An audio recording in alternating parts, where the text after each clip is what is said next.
یگان چی بابی؟ چی بگم میشینم خا یگان چی بگو آخی که با همی نویروی حبته دبمون یگان چی آخی هیچی نگم چی نمیگی؟ چی بگم آخی خا یگان چی بگو آخی یگان شوخیه یگان چی بگو که بیسا آخی که با خا یگان anekdoتی شوخ نقل کنم بگو رو بهند آوردن صاحب قران از بعد چیست که روزگار راهی مرا محتاج خاکستر کند تمام؟ بس بسه؟ اکبای چی معنی داره بابی؟ چی معنی داره؟ معنیش عزیزای خدا وقتی که خونه دار شدن روزگار بارشون شد رای خونهش نگم کردن نیافتن رگم زدن همین انا برای همون رگم زدن همیش مثل را به قلم دادن که رو به هند آوردن صاحب قران از بعد چیست که روزگار راهی مرا محتاج خاکستر کرد همین کلوبنیک بومبا بگو بابی کلوبنیک بومبا بگو کلوبنیک بومبا بگو دوشنبه با پیش بگو بابی خب بگو دوشنبه با پیش بگو نمیگم دیگه بشه دوشنبه با پیش بگو خیلی آخرانش بگو بشه دوشنبه با پیش بگو خب بگو آخی نمیدانم دیگه دوشنبه با پیش بگو تمام دوشنبه با پیش چی؟ دوشنبه با پیش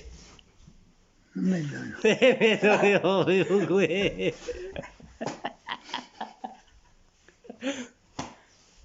اینستاگرام نفرین بود وقتا میپرتم شد در اینستاگرام بلاگر پیش میکنم بابی موزی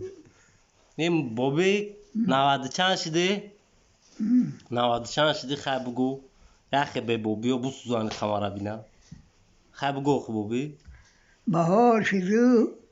بهار شده شایلگی لاله کنیم خب از آب دیده پیاله را ماله کنیم از آب دیده پیاله هم ماله نشد بلبل شویم که شب تا سحر ناله کنیم شکرانه عمری صد ساله کنیم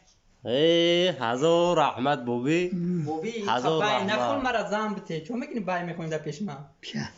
که نمی زفر نمی چی میگم مرا زن بته یه حبته را هیچ که نمیگیره آخی بابی ها که میگیره ایره خیلی کی میگیره ایره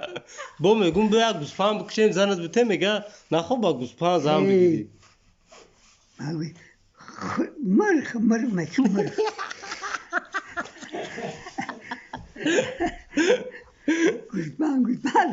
گوسپند حیف میشه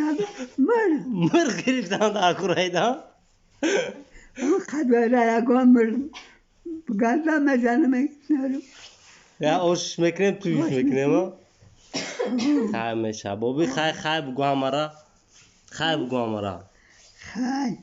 لویا من و رب العالمین ارزانینا با خودمان آرایشگان خشنود قرآن در امان خدا نگهبان الله اکبر مال خیلی بابی